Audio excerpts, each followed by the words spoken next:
పాపమునకు వేతనము మరణము,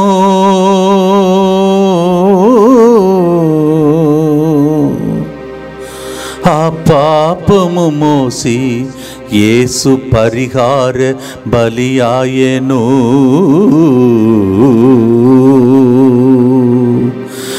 భారమైన సిలువ కొరడాల దెబ్బల నడుమా, నిన్ను నన్ను తలంచి కొనసాగిన త్యాగ పయనం, కల్వారి పయనమిది.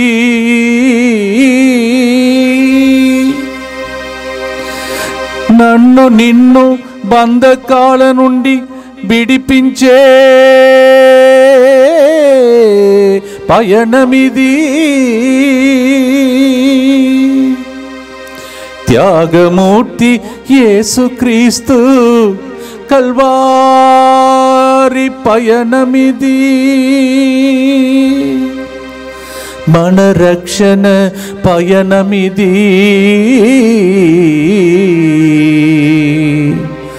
స్వస్థపరచే ధ్యానమిది. విడుదలనిచ్చి పరలోకం చేర్చే ధ్యానమిది.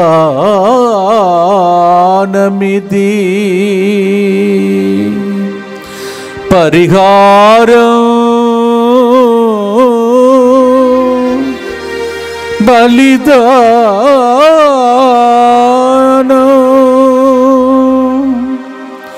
పాప పరిహారం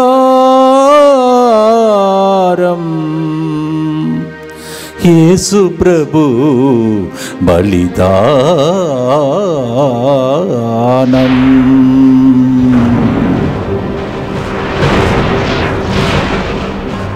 ప్రియమైన సహోదరి సహోదరులారా, పరిహారం బలిదానం అనే ఈ గొప్ప వాక్య పరిచర్యకు యేసుతో 40 రోజు కార్యక్రమానికి మీ అందరినీ ప్రేమతో ఆహ్వానిస్తున్నాను. మీకోసం ప్రతిరోజు దైవజనులు ఇక్కడికి వచ్చి ఎంతోమంది త్యాగం చేసి ప్రయాణం చేసి మీ జీవిత పయనంలో మీకు తోడుగా ఉండాలని, అద్భుతాలు జరగాలని, కన్నీరంతా తుడవబడాలని, మీరు కోరుకున్న దానికన్నా ఊహించిన దానికన్నా ఎక్కువగా దీవించాలని ముందుకు వచ్చి ఈరోజు మన మధ్యలో ధ్యానాంశం నేర్పించబోతూ ఉన్నారు. ప్రతిరోజు దేవుని యొక్క వాక్యాన్ని విని యేసుతో 40 రోజు కార్యక్రమం ద్వారా మీ జీవిత పయనంలో దేవుడు మీకు తోడుగా ఉండనుగాక. ప్రభు నామం ఈ ప్రోగ్రాం ద్వారా స్తుతింపబడునుగాక. ఆయన రాజ్యం వచ్చునుగాక. ఇప్పుడు దేవుని యొక్క వాక్యం కోసం మన హృదయాన్ని ఈ సమయంలో సిద్ధపరచుకుందాం. బలిదానం కార్యక్రమానికి యేసు నామంలో ప్రేమపూర్వకంగా మిమ్మల్ని అందరినీ కూడా ఆహ్వానిస్తున్నాం. యేసు నామంలో మీకు శుభములు సమృద్ధిగా కలుగునుగాక.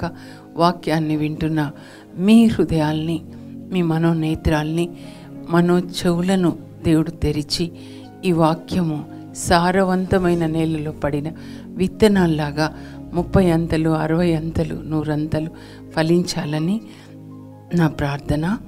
ఈరోజు మన అంశం ఏంటి అంటే యేసు ప్రభు యొక్క 2వ రాకడ మనం ఇప్పుడు ధ్యానించుకుందాము. ఎందుకంటే ఇప్పుడు మనం యేసు ప్రభు 2వ రాకడని ఇప్పుడు యేసు ప్రభు 2వ రాకడ కొరకు మనం సిద్ధపడాలి అన్నమాట. యేసు ప్రభు స్వయంగా తాను మరలా వస్తాను అని చెప్తారు. ఎప్పుడు అంటే కడరా భోజన సమయంలో అన్నమాట. యోహాను సువార్త 14వ అధ్యాయం. మనం ఈ తపస్సు కాలం ఏంటి అంటే తపస్సు చేస్తారు కదా ఋషులు, దేవుని శక్తిని పొందడానికి మనం కూడా తపస్సు చేయాలి. దేవుని శక్తిని పొందడానికి అయితే దేవుని శక్తి ఎందులో ఉందంటే దేవుని శక్తి అంతా దేవుని వాక్యంలో ఉందండి.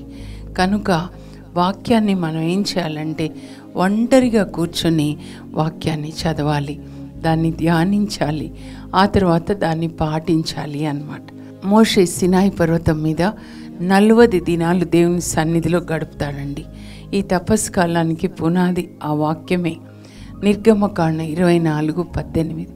అప్పుడు దేవుడు ఆయనతో అనేక విషయాలు మాట్లాడతారు, బోధిస్తారు. వాటిని మోషే కిందికి దిగి వచ్చి ప్రజలకి బోధించి 5 గ్రంథాలుగా రాస్తాడనమాట. ఆది పంచకం అంటారు. మనం కూడా ఇప్పుడు ఈ లోక విషయాలన్నీ కూడా మర్చిపోవాలి. మన మనస్సులో, హృదయంలో దేవుని యొక్క వాక్యంతో నింపుకోవాలండి. ఈ 40 దినాలు మనము మన హృదయాన్ని, మనస్సుని దేవుని వాక్యంతో నింపుకునే సమయం అన్నమాట. అలా నింపుకోవాలి. పాత నిబంధనలో యోసేపు మరి కొట్లలో ధాన్యాన్ని నిల్వ చేసి కరువు కాలంలో కొట్లు తెరిచి ధాన్యాన్ని అందరికీ పంచుతాడు. మీరే ఆ యోసేపు అన్నమాట. మీ హృదయం నిండా దేవుని వాక్యాన్ని నింపుకొని ఆ వాక్యాన్ని మీరు పాటించి తర్వాత ప్రకటించాలి. ముందు పఠించాలి, తర్వాత పాటించాలి, తర్వాత ప్రకటించాలి. మన జీవితానికి ఇంకా వేరే ఉద్దేశం లేదు, ఇంకొక మార్గం కూడా లేదు పరలోకం వెళ్ళడానికి అన్నమాట. ఇది రూట్ మ్యాప్ పరలోకానికి. పరలోకం వెళ్ళాలి అంటే ఎలా ప్రయాణం చేయాలో యేసు ప్రభు జీవించి బోధించారండి. కనుకనే ప్రభు అన్నారు, నేనే మార్గం, సత్యం, జీవం, నా ద్వారా తప్ప ఎవరు తండ్రి యొద్దకు రాలేరు. యేసు ప్రభు ఎలా జీవించాడో, యేసు ప్రభు ఎలా బోధించాడో దాన్ని మనము జీవించాలన్నమాట. యేసు ప్రభు బోధనలన్నీ కూడా మత్తయి సువార్తలో 5 ప్రసంగాలుగా లిఖించబడ్డాయండి. కనుక మత్తయి సువార్త చదువుకోండి. నిన్నటి దినాన ఒక బ్రదర్ అన్నమాట, ఇంజనీరింగ్ చదువుతున్నాడు. అమ్మా, నాకు చాలా శోధనలు వస్తున్నాయి, ఎలా జయించాలి అని అడిగాడు. అప్పుడు నేను చెప్పాను, శోధన జయించడానికి ఒక మార్గము. 119 కీర్తనలో 11వ వచనంలో దావీదు రాస్తాడు, యువకులు ఎలా పరిశుద్ధంగా ఉండగలరు, నీ వాక్యాన్ని హృదయంలో దాచుకొనుట వలన. ఆయన దావీదు రాత్రంతా కూర్చొని దేవుని వాక్యాన్ని ధ్యానించుకునేవాడు అనమాట. 119వ కీర్తన 148వ వచనంలో చెప్తాడు, ప్రభు రాత్రంతా మేల్కొని నేను నీ వాక్యాన్ని ధ్యానించుకుంటాను. మన అంతోని వారి సురూపంలో కూడా చూస్తాం కదండి, ఆయన చేతిలో పరిశుద్ధ గ్రంథం ఉంటుంది. రాత్రంతా బైబిల్ ఆయన చదువుకొని దినమంతా దాన్ని బోధించేవాళ్ళు అనమాట. ఆయన నాలుక నిండా దేవుని వాక్యమే. అందుకే ఆయన మరణించి 800 సంవత్సరాలైంది, ఇంకా ఆయన నాలుక జీవంతో ఉందన్నమాట. So this is the time that we have to fill our tongue, our eyes, our ears, our mind, our heart, our body with the word of God. మన నాలుక, కన్నులు, చెవులు, మనసు, హృదయము, శరీరం అంతా దేవుని వాక్యంతో నింపబడాలి. అదే మరియ తల్లి చేశారు. మందసపు పెట్టే అంటే దేవుని వాక్యాన్ని దాచుకున్న తల్లి. ఒక లాకర్ చూడండి, ధనం దాచుకుంటాము. మన హృదయము, మన మనస్సు, మన శరీరము దేవుని వాక్యాన్ని దాచుకునే లాకర్ అండి. ఈ లోక చెత్త కాదు మనం దాచుకోవాలి. అందులో లాస్ ఏంజల్స్ చూశారు కదండి, నేను అక్కడ చూశాను. నేను కూడా ప్రక్కన కాలిఫోర్నియాలో 4 నెలలుండే కృపనిచ్చారు. లాస్ ఏంజల్స్లో 1 అవరే ఉంటుంది. అక్కడ జస్ట్ దిగామన్నమాట ఫ్లైట్.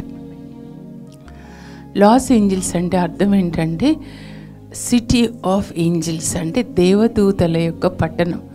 కానీ అది దయ్యాల పట్టణంగా మారిపోయిందండి. శరీర సుఖాల కొరకు జీవిస్తూ దేవుని వాక్యాన్ని, దేవుని యొక్క ఆలయంగా ఉండవలసిన ఈ శరీరాన్ని పాపానికి అప్పచెప్పారు. శరీరం ఎంతగా సుఖాలకి అలవాటు పడుతుందో ఆత్మ అంత నశించిపోతుందండి. ఆత్మ చచ్చిపోయింది వాళ్ళకి. ఎవరిలో ఆత్మ చచ్చిపోతుందో యేసుప్రభు చెప్తారు, కళేబరం ఉన్న చోట రాబందులు చేరుతాయి అని. అంటే ఆత్మ చచ్చిపోయినప్పుడు రాబందులు అంటే పిశాచులు ఏం తినాలి, ఏం త్రాగాలి, ఏం ధరించాలి, ఇంకా ధనాశ, పాపం చూడడం, ఇవన్నీ. సో ఇవన్నీ పోవాలి అని అంటే మనం ఒకే ఒక మార్గం యేసు ప్రభు ఎవరో మీరు తెలుసుకోండి దయచేసి. తండ్రి నోటి నుంచి వచ్చిన వాక్యమే యేసు ప్రభు అన్నమాట. యేసు ప్రభుని పూర్తిగా తెలుసుకోవాలంటే పూర్తిగా ఈ గ్రంథాన్ని మనం పఠించాలండి. బైబిల్ గ్రంథాన్ని పఠించే సమయం అన్నమాట, వినే సమయం. దేవుని స్వరాన్ని వినాలి మనం. దేవుడు వాక్యంతో మాట్లాడతారు, కళల్లో మాట్లాడతారు. కళల్లో ఒక సోదరి అమెరికా నుంచి కాలిఫోర్నియా నుంచి ఫోన్ చేసింది. అంటే వాళ్ళకి మార్నింగ్ 5 అక్క భయం వేసింది అని ఫోన్ చేస్తే, ఏమా అంటే ఇదిగో కళలో బాంబ్స్ వేస్తున్నారు, నరుక్కుంటున్నారు, భయంకరంగా ఉందక్క, కానీ ఇలా జరుగుతుంది అమెరికాలో, కానీ మా ఇంటికి ఏం కాలేదు. ఆ సోదరి ఎప్పుడూ బైబిల్ చదువుతూ దాన్ని పాటిస్తూ అక్కడ రోగులకి అన్నం తీసుకొని వెళ్తుందండి అమెరికాలో. తర్వాత ఇక్కడ ఇండియాలో వాళ్ళు ఏలూరు వాళ్ళు అక్కడ వృద్ధాశ్రమానికి ప్రతి నెల డబ్బు పంపిస్తుంది. తను ఏమి కొనుక్కోకుండా, కొనుక్కోమని భర్త చీరల కొరకు అట్లా ఇస్తే సొమ్ముల కొరకు ఆ డబ్బు పంపిస్తుంది.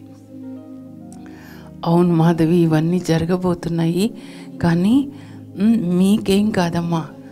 ఎందుకంటే అంత ఆ తల్లి, మరియ తల్లి యొక్క హృదయం కొంత తల్లికి ఇచ్చినంత పరిశుద్ధంగా ఉంటుందండి. అది చెప్పానన్నమాట. కనుక మీరు బైబిల్ గ్రంథాన్ని చదివి దాన్ని పాటించాలండి, అప్పుడే పరలోకానికి వెళ్తామన్నమాట. అది మత్తయి సువార్త 5, 6, 7 అధ్యాయాల్లో ఉంటుంది. తప్పకుండా చదువుకోవాలి. యేసు ప్రభు మొదటి ప్రసంగం. లాస్ట్ ప్రసంగం ఏంటంటే మత్తయి 24, 25 అండి. యుగాంతపు సూచనలు. ఆ తర్వాత మరి యేసు ప్రభు వస్తారు. వచ్చిన తర్వాత మనందరికీ తీర్పు ఉంటుంది.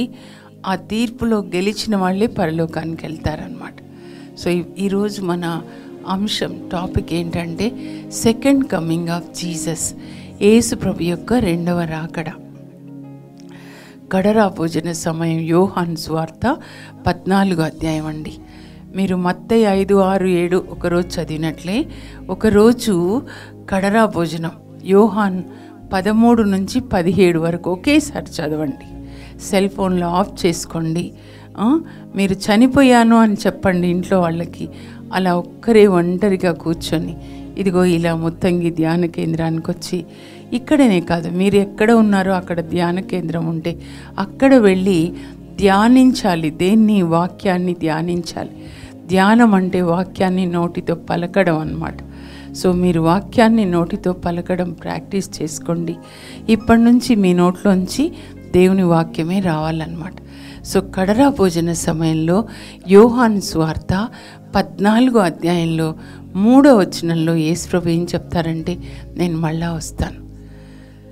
అంతకుముందు ప్రభు చెప్తారు 13లో, నేను వెళ్ళిపోతున్నాను, మీరు నన్ను వెతుకుతారు, కొంతకాలం నేను మీకు కనిపించను అనగానే శిష్యులందరూ కలవరపడతారనమాట. అప్పుడు ప్రభు ఏమంటారంటే, యోహాను 14 అధ్యాయం దయచేసి మెల్లగా చదువుకోండి. కేవలం వినుట అని మిమ్మల్ని మీరు మోసగించుకొనొద్దు, వాక్యాన్ని మీరు చదివి పాటించాలి, అప్పుడు ఈ పరలోకానికి వెళ్తాం. అప్పుడు ప్రభు చెప్తారు, మీరు కలవరపడకండి, మీరు చింతించొద్దు, దేవుణ్ణి నమ్మండి, నన్ను కూడా నమ్మండి. నా తండ్రి గృహంన పరలోకంలో అనేక నివాస స్థానములు కలవు. నేను వెళ్ళి మీకొక నివాస స్థానమును సిద్ధం చేసి మరలా వస్తాను. నేను మరలా వస్తాను, వచ్చి మిమ్మల్ని తీసుకెళ్తా. నేనున్న చోట మీరుండులాగున మిమ్మల్ని తీసుకొని వెళ్తాను. యేసు ప్రభు ప్రేమ ఏంటో మీరు అర్థం చేసుకోండి. నేను ఉన్న చోట అంటే పరలోకంలో తండ్రి కుడి ప్రక్కన ఉన్నారు, ఆయన కుడి ప్రక్కన మనం ఉండాలి అని ఆ యేసు ప్రభు యొక్క హృదయం అండి. కనుకనే పాపులమైన మన కొరకు ఆయన పరలోకం నుంచి దిగివచ్చి శరీర రూపం ధరించి ఆయన మన కొరకు సిలువలో మరణించారు. మన ఫోకస్ ఎప్పుడు సిలువ మీదే ఉండాలి. ఆయన మన కొరకు సిలువలో మరణించారు. ఎందుకు మరణించారు? పాపులమైన మనము, దేవుడు మనకి 10 ఆజ్ఞలు ఇచ్చారు కదండి, అది ముందు చదువుకోవాలి, ఇంట్లో చాట్ చేసి పెట్టుకోవాలి. 10 ఆజ్ఞలు నిర్గమకాండ 20లో 1 నుంచి 17 వరకు తండ్రి దేవుడే సినాయి పర్వతం మీదకి వచ్చి ఇజ్రాయేల్ ప్రజలందరికీ బోధిస్తాడనమాట. కనుక అవి చాలా ముఖ్యమైనవి. ఆ వాక్యానికి వ్యతిరేకంగా దొంగతనం చేయొద్దు, అబద్ధాలు ఆడొద్దు, వ్యభిచరించొద్దు, వేరే వాళ్ళ సొమ్ము ఆశించొద్దు, తర్వాత మీకు నేను తప్ప మరొక దేవుడు లేడు, యావే నామము మీరు వ్యర్థంగా వాడకూడదు, విశ్రాంతి దినం ఆదివారాన్ని పరిశుద్ధం చేయాలి, తల్లిదండ్రుల్ని గౌరవించాలి, హత్య చేయరాదు, ఇలా 10 ఆజ్ఞలు మనకిచ్చారు. కానీ వాటిని ఉల్లంఘించి మనం పాపం చేశామన్నమాట. ఆజ్ఞ అతిక్రమణమే పాపం, చట్ట ఉల్లంఘనమే పాపం. Breaking of the law is sin. ఈ 10 కమాండ్మెంట్స్ అన్నమాట. వాటిని బ్రేక్ చేసాం మనందరం కూడా. కనుక మనం నరకానికి వెళ్తామన్నమాట. 1 కొరింథీ 6, 9, 10లో అబద్ధాలు చెప్పేవాళ్ళు, విగ్రహారాధకులు, త్రాగుబోతులు, దొంగతనం చేసేవాళ్ళు, వ్యభిచరించేవాళ్ళు వాళ్ళు పరలోకానికి వెళ్ళరు కానీ నరకానికి వెళ్తారని ఉంటుంది. అయితే నరకంలో అగ్నిలో కాలిపోకూడదు అని యేసు ప్రభువు మరి తండ్రి చెప్పిన విధంగా ఈ లోకంలో జన్మించి శరీరంలో, ఎందుకంటే మనం శరీరంలో పాపం చేశాం కనుక ఆయన శరీరంలోనే వెల చెల్లించాలని మన పాపముల కొరకు ఆయన సిలువలో పరిహార బలిగా మరణిస్తారు. ఆయన సిలువ మరణము పాప పరిహార బలి ఆయను. యెషయా 53:10లో ఉంటుంది. మనకి రావలసిన శిక్ష ఆయన తన శరీరం మీద తీసుకున్నారు. మన కోసం మన తలంపులతో పాపం చేస్తాం కనుక ఆయన తలలో ముళ్ళ కిరీటం దిగబడింది. ప్రభా, ఆ రక్తము మీ తలలోంచి వచ్చిన రక్తంతో నా పాపపు తలంపులు కడగండి. మిమ్మల్ని పొడిచినప్పుడు గుండెలోంచి వచ్చిన రక్తంతో నా హృదయాన్ని శుద్ధి చేయండి. మీ చేతులలో మేకులు దిగబడినప్పుడు వచ్చిన రక్తంతో నా చేతులని శుద్ధి చేయండి. నా చేతులు లంచాన్ని తీసుకోకూడదు, పాపానికి వాడకూడదు, పాపంగా ఇంకొకరిని తాకకూడదు. నా చేతులు నీ చేతులు ప్రభా, ఇవి నీతి వంతమైన చేతులు, డబ్బు విషయంలో నీతిగా ఉంటాయి, అలాగే సహాయం చేస్తాయి, ఆశీర్వదించే చేతులు. అలా కాళ్ళలో మరి యేసు ప్రభు కాళ్ళలో మేకులు దిగబడ్డాయి. ప్రభా, నేను పాపపు స్థలాలకి పోకుండా నీ కాళ్ళలో వచ్చిన రక్తంతో నా పాదాలని కడిగి నా పాదాలు అనేకులకు సహాయం చేయడానికి, సువార్త బోధించడానికి, అనేకులకు ఆశీర్వాదకరంగా ఉండడానికి నన్ను వాడుకోండి. నేను వెళ్ళి మీకు ఇల్లు కట్టి మరలా వచ్చి నేను తీసుకొని వెళ్తాను. మనం ఈ లోకంలో దేవుని కొరకు ఏం పని చేస్తామో దాంతోనే ఇల్లు కడతారండి. ఇప్పుడే ఈ వాక్యం చెప్పడానికి స్టూడియోకి రాకముందు ముత్తంగిలో కూర్చొని నేను క్రింద కౌన్సిలర్స్ రూమ్లో కూర్చొని ప్రార్థన చేస్తుంటే ఒక సోదరి నాగర్ కర్నూలు నుంచి మెసేజ్ పెట్టారు. అక్క, మాకు ఒక 10 బైబిల్స్, 10 పిక్చర్ బైబిల్స్ బొమ్మలతో ఉన్నవి పంపించండి అని. ఇంతకుముందు కూడా వాళ్ళు 10 బైబిల్స్ చర్చిలో ఇవ్వడము, అందరికీ ఇవ్వడము, వాళ్ళ పిల్లల బర్త్డేస్ వచ్చినప్పుడు, మ్యారేజ్ డే వచ్చినప్పుడు పంచుతూ ఉన్నారు. అలా చేసినప్పుడు మీకు పరలోకంలో ఇల్లు కట్టబడుతుంది. మీరు ఇంకొకరిని పరలోకానికి తీసుకొని రావాలి, మీరొక్కరే కాదు. అది అన్నమాట యేసు ప్రభు చెప్పేది. అయితే ఇప్పుడు యేసు ప్రభు తొందరగా రాబోతున్నారు, మనం సిద్ధపడాలి. అది ఆయనే చెప్పారు. యోహాను 14లో చూసాం కదా. ఇంకా ఆయన రాకముందు ఏం జరుగుతాయి? మత్తయి సువార్త 24-25 అండి, మీరు కూర్చొని చదువుకోండి. అసలు ఒక రోజంతా కూర్చొని మత్తయి సువార్త మళ్ళా చదవండి. ఎట్లా చదవాలంటే మొత్తంగా మీ మనసులో హృదయంలో ఉండి మీ నోట్లోంచి బయటికి రావాలి. కళ్ళలో నుంచి ఇక్కడికి వెళ్ళిపోవాలి, అక్కడి నుంచి ఇక్కడికి వెళ్ళిపోవాలి, ఇక్కడి నుంచి ఇక్కడ రావాలన్నమాట. ఒక నదిలాగా ప్రవహించాలి. ఆ నది ఏంటంటే వాక్యమే. వాక్యంలో జీవం ఉంటుంది కనుక జీవనది అంటారు. జీవనది అంటే దేవుని యొక్క వాక్యం. లాజరు వెలుపలికి రా అంటే మరణించిన లాజరు వచ్చాడు. అంత శక్తి ఈ బైబిల్ గ్రంథంలో ఉంది. ఈ లోకంలో ఏ గ్రంథం అన్నీ నిర్జీవమైనవే, ఎవరు రాసినా కూడా. కానీ ఒకే ఒక గ్రంథము జీవ గ్రంథం. ఈ వాక్యాన్ని ఎవరు జీవిస్తారో వాళ్ళు పరలోకానికి వెళ్తారు. పరలోకంలో దేవుని దగ్గర ఒక గ్రంథం ఉంటుంది. ఆ గ్రంథం పేరు జీవ గ్రంథం. అందులో మనము ఈ వాక్యం ప్రకారం ఇక్కడ జీవిస్తే పరలోకంలో జీవ గ్రంథంలో మన పేరు రాస్తారు. అప్పుడు యేసు ప్రభు వచ్చి మనల్ని తీసుకెళ్తారనమాట. ఓకేనా? మరి ఇప్పుడు యేసు ప్రభు ఎలా వస్తారు? యుగాంతపు సూచనలు మత్తయి 24 అని చెప్పాను కదా. శిష్యులు ఆయనని ప్రశ్న వేస్తారండి. పరిశుద్ధ వారంలో మంగళవారం రోజున ఆయన దేవాలయంలో చివరిసారిగా బోధిస్తారు. మత్తయి సువార్త 21-23 నుంచి ఉంటుంది. సాయంకాలానికి బోధన అయిపోతుంది, బయటకు వచ్చేస్తారు. దేవాలయానికి తూర్పు దిక్కున ఓలివ కొండ, అవన్నీ మేము చూసాము, అందుకే చెప్తున్నాను. ఓలివ కొండ మీద శిష్యులు కూర్చుంటారు యేసు ప్రభు చుట్టూ. అప్పుడు వాళ్ళు చూపిస్తారు, అబ్బా దేవాలయం ఎంత అందంగా ఉంది కదా ప్రభు అని. క్రీస్తు శకం 30లో అన్నమాట. ప్రభు చెప్తారు, ఇది అందంగా ఉంది అని మీరు మురిసిపోతున్నారా? ఒక రోజు వస్తుంది రాయి మీద రాయి నిలబడదు. లాస్ ఏంజల్స్కి అదే జరిగింది కదండి. అక్కడ జరిగింది మనకు కూడా జరగచ్చు. కనుక మనము ఈ లోకపు అచీవ్మెంట్స్, ఎంత పెద్ద ఇల్లు కట్టాను, ఎంత పెద్ద చర్చి కట్టాను కాదండి. మీరే ఒక ఆలయం. మరియ తల్లి దేహమే ఆలయం. సొలొమోను రాజు దేవాలయాన్ని కట్టాడు పెద్దది, కానీ తన దేహాన్ని మాత్రము స్త్రీలకి, పాపానికి అప్పగించాడు. స్త్రీలే కాదు, ఆయనకి స్త్రీలు, ఆయన విగ్రహాలు, అధికారము, డబ్బు, కీర్తి, ప్రతిష్టలు ఇవన్నీ ఆయన నరకానికి తీసుకెళ్ళాయి. అంతేకాదు తన పిల్లలకి శాపాన్ని తీసుకొని వచ్చాయన్నమాట. సిరాకు 47లో 12 నుంచి రాయబడి ఉంటుంది. కనుక మన హృదయాన్ని దేవుని ఆలయంగా మార్చాలి. అది నూతన నిబంధనలో మరియ తల్లితో ప్రారంభమవుతుంది.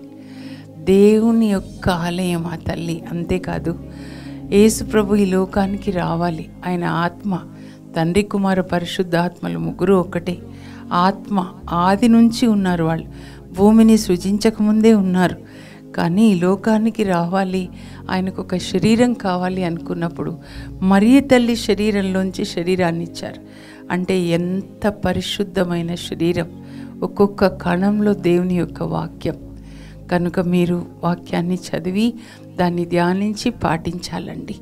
ఇది చివరి ఛాన్స్, చివరి బస్ అనుకోనండి పరలోకానికి వెళ్ళడానికి అన్నమాట. అయితే యేసు ప్రభు అయితే యుగాంతపు సూచనలు మత్తయి 24లో ఏం చెప్తారంటే,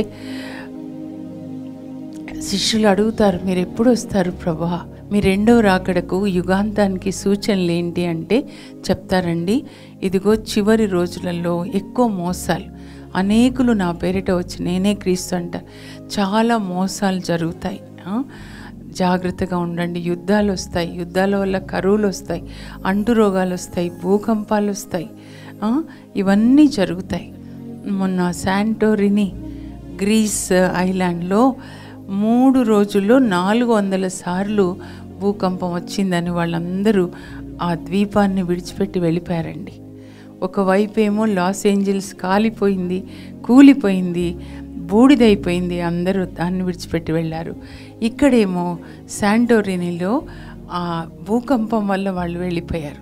కనుక మనము యేసు ప్రభు రెండవ రాకడకి సిద్ధంగా ఉండాలన్నమాట. అయితే ఈ రెండవ రాకడ 2 విధాలుగా జరుగుతుంది. మొదటిది యేసు ప్రభు మేఘాల్లోకి వస్తారండి. అది 1 తెస్సలోనిక 4:16లో పౌలు రాస్తాడనమాట. ఏంటంటే దేవుడు ఎట్లా వస్తాడు? ఆర్భాటంతో, ప్రధాన దేవదూత షద్మముతో, దేవుని బూరతో ప్రభు పరలోకం నుండి వస్తాడు. ఎక్కడికి? మధ్య ఆకాశంలోకి వస్తాడనమాట. అప్పటికి మరణించిన వాళ్ళు ఆయనని కలుసుకుంటారు. ఆ తర్వాత అప్పటికి సజీవులై ఉన్న వారు ఆయనని మేఘములలో కలుసుకోవడానికి, ఆయనని మధ్యాకాశంలో కలుసుకోవడానికి మేఘాల మీద కొనిపోబడతారంట. చూడండి, మరి మనం మేఘాల మీద కొనిపోబడాలి. మధ్యాకాశంలో యేసుప్రభు వస్తారు. అప్పుడు ఈ శరీరంతో పోమండి. 1 కొరింథీ 15వ అధ్యాయంలో 51వ వచనం అన్నమాట. 50లో ఏముంటుందంటే, రక్త మాంసములు పరలోకానికి వెళ్ళవు. ఇది మట్టి భూమి మీద ఉన్నప్పుడు మన ఆత్మ దేవునిలాగే మట్టి వస్త్రాన్ని మనకిచ్చారు. ఇప్పుడు మట్టి కుండలో నీళ్ళు ఎలాగో మన ఆత్మ మట్టి కుండ అనే శరీరంలో ఉంది. కానీ పరలోకానికి వెళ్తే అక్కడ అందరికీ మహిమా వస్త్రాలు ఉంటాయన్నమాట. కనుక దీన్ని మనం విడిచిపెట్టాలి. యేసుప్రభు మేఘాల్లో వచ్చినప్పుడు 1 కొరింథీ 15:52 అండి, రెప్పపాటు కాలంలో మనకి మార్పు జరుగుతుందంట. మనలో దేవుని వాక్యం ఉంది అంటే మనలో పరిశుద్ధాత్మ, తండ్రి దేవుడు ముగ్గురు ఉంటారనమాట. పాత నిబంధన తండ్రి దేవుడు, 4 సువార్తలు యేసుప్రభు, అపోస్తుల కార్యాల నుంచి పరిశుద్ధాత్మ, ఈ ముగ్గురు. ఎప్పుడైతే యేసుప్రభు మేఘాల్లో వస్తారో మనలో ఉన్న పరిశుద్ధాత్మ మనల్ని మహిమ వస్త్రంతో కప్పుతాడు. ఈ క్షయమగు శరీరము అక్షయమైనటువంటి మహిమా వస్త్రంతో కప్పబడుతుంది. అప్పుడు మరణము నాశనం చేయబడింది, మృత్యువు నాశనం చేయబడింది, విజయం సంపూర్ణ. మనకి పరిశుద్ధ వస్త్రాన్ని కప్పి అప్పుడు పరిశుద్ధాత్మ దేవుడు మనల్ని యేసుప్రభుకి అప్పగించి పరలోకానికి వెళ్తాడు. అది పరిశుద్ధాత్మ దేవుని యొక్క చివరి పని భూమి మీద. ఎప్పుడైతే పరిశుద్ధాత్మ దేవుడు వెళ్ళిపోతారో సైతాన్ పుత్రుడు యాంటీక్రైస్ట్ 7 సంవత్సరాలు ఇక్కడ పరిపాలిస్తాడు. అక్కడ ఏం జరుగుతుంది? మనకి మేఘాల్లో యేసు ప్రభుతో పెళ్లి జరుగుతుందండి. ప్రకటన గ్రంథం 19:7-9 వరకు గొర్రెపిల్ల వివాహ మహోత్సవం. ఆయన పెళ్లి కొడుకులాగా వస్తాడు, మనం పెళ్లి కూతురు అన్నమాట. అక్కడ మన పెళ్లి జరుగుతుంది. 7 సంవత్సరాలు మనం అక్కడ ఆయనతో ఉంటాము. తర్వాత యేసు ప్రభుతో కలిసి మనం భూమి మీదకి వస్తామండి. జకర్యా గ్రంథంలో మరి 14వ అధ్యాయంలో 4వ వచనం, ఆయన భూమి మీదకి వస్తాడు. దీన్ని బహిరంగ రాకడ అంటారు. అందరూ చూస్తారు. ఆకాశంలో తూర్పు నుండి పడమరకు మెరుపు మెరిసినట్లుగా ఉంటుందన్నమాట. అప్పుడు అపోస్తుల కార్యాలు 1:8 యేసు ప్రభు అలా పరలోకానికి వెళ్తూ, పరిశుద్ధాత్మ మీ పైకి వచ్చినప్పుడు మీరు శక్తిని పొందుతారు, అప్పుడు మీకు నా సాక్షులుగా ఉంటారని చెప్తారు. అలా శిష్యులు చూస్తారు. ఓలీవ కొండ మించే పరలోకానికి వెళ్తుంటే అప్పుడు ఒక మేఘం ఆయనని కమ్మేస్తే వాళ్ళు ఇలాగే చూస్తుంటే అప్పుడు వాళ్ళ ప్రక్కన 2 దేవదూతలు నిలబడి వాళ్ళు అంటారు, ఇంకా ఎంతసేపు అలా చూస్తారు? ఆయన ఎలా పరలోకానికి వెళ్ళాడు, ఒకరోజు ఆయన మరలా వస్తాడు. అపోస్తుల కార్యాలు 1:11 అన్నమాట. ఇప్పుడు ఆయన ఓలివ కొండ మించి పరలోకానికి వెళ్ళారండి. మొదటిసారి పునరుత్థానమైన 40వ రోజు అన్నమాట, 40వ రోజు, 40th డే. అలాగే రెండవ రాకడలో బహిరంగంగా అంటే భూమి మీదకి వచ్చినప్పుడు ఆయన యెరూషలేములో ఓలివ కొండ మీదకి వస్తారు. అప్పుడు కొండ 2గా చీలుతుంది. ఆ తర్వాత యెరూషలేం మీదకి యుద్ధానికి అనేక దేశాలు ఇప్పుడు కూడా వస్తున్నాయి చూడండి, ఇజ్రాయెల్ దేశం మీద వస్తాయి. గోగు మాగోగు వీళ్ళంతా కూడా అన్నమాట. దేవుడు యెరూషలేం మీద యుద్ధం చేసిన వాళ్ళని ఘోర వ్యాధులతో వాళ్ళని శిక్షిస్తాడనమాట. ఆ తర్వాత అందరూ యెరూషలేమునకు వెళ్ళి దేవుని ఆరాధిస్తారండి. ఆయన 1000 సంవత్సరాలు పరిపాలిస్తాడు భూమి మీద. ఆ తర్వాత తుది తీర్పు ఉంటుంది. ఆ తీర్పులో గెలిచిన వాళ్ళని ఆయన పరలోకానికి తీసుకెళ్తారు. ప్రకటన గ్రంథంలో 21వ అధ్యాయంలో ఉంటుంది, పరలోకం నుంచి నూతన యెరూషలేము వస్తుంది, 12 ద్వారాలు ఉంటాయి. జీవ గ్రంథంలో ఎవరి పేర్లు ఉన్నాయో వాళ్ళందరినీ ప్రభు పరలోకానికి తీసుకెళ్తారు. అక్కడ ఎప్పుడు ఆయన సన్నిధిలో నిత్యము ఆయనను స్తుతిస్తూ మనం అక్కడ ఆనందంగా సంతోషంగా ఉంటాం. అది మన తండ్రి ఇల్లు. అక్కడే మన ఆత్మలో దేవుడు మనల్ని సృజించి అమ్మ కడుపులో శరీరం ఇచ్చి భూమి మీదకి పంపించారు పని చేయడానికి, దేవుని పని చేయడానికి. భూమి అనేది వర్క్ ప్లేస్. మీరు ఒక చోట వర్క్ చేస్తే మళ్ళీ సాయంకాలం ఇంటికి వస్తారు. అలాగే ఇక్కడ దేవుడిచ్చిన పని చేసి తిరిగి పరలోకానికి వెళ్ళాలి. కనుక ఇప్పుడు పరలోకానికి వెళ్ళడానికి సిద్ధపడదాము. యేసు ప్రభు రెండో రాకడ కొరకు పెళ్ళి కొడుకు వస్తున్నాడు. పెళ్ళి కూతురు ఎలా సిద్ధపడాలో పరిశుద్ధ వస్త్రాలని ధరించి సిద్ధపడదాం. ప్రార్థన చేసుకుందాం. పరలోకపు మా తండ్రి, మీ పరిశుద్ధ నామం నాకు స్తోత్రం కలుగును గాక. యేసయ్య, మొదటి రాకడలో మీరు మా కొరకు సిలువలో మరణించి మా పాపాలని మన్నించి మీ రక్తంలో మమ్మల్ని కడిగి ప్రభా పరలోకానికి వెళ్ళి మాకు పరిశుద్ధ ఆత్మని పంపించారు. పరిశుద్ధ ఆత్మదేవ, మా హృదయంలో నివసించండి. మా దేహం మీ ఆలయంగా ఉండి మా కన్నులు తెరిచి బైబిల్ చదివి దాన్ని పాటించడానికి మాకు శక్తి ఇవ్వండి. ఇప్పుడు యేసు ప్రభు మేఘాల్లో వస్తారు కనుక మమ్మల్ని యేసు ప్రభువుని మేఘాల్లో కలుసుకోవడానికి సిద్ధపరచండి. ఆయన పెళ్లి కొడుకుగా వస్తాడు, పరిశుద్ధుడైన పెళ్లి కొడుకు. కనుక మేము కూడా పరిశుద్ధమైన పెళ్లి కుమార్తెగా మమ్మల్ని మార్చి యేసు ప్రభు చేతికి అప్పగించమని యేసు నామంలో అడుగుచున్నాం తండ్రి, ఆమెన్. దేవుడు మిమ్మల్ని అందరినీ కూడా ఒక కొత్త పెళ్లి కూతురు, ఒక కన్యకలాగా యేసు ప్రభువుని మేఘాల్లో కలుసుకునే కృప మీకు దయచేదురుగాక. God bless you. Have a blessed day.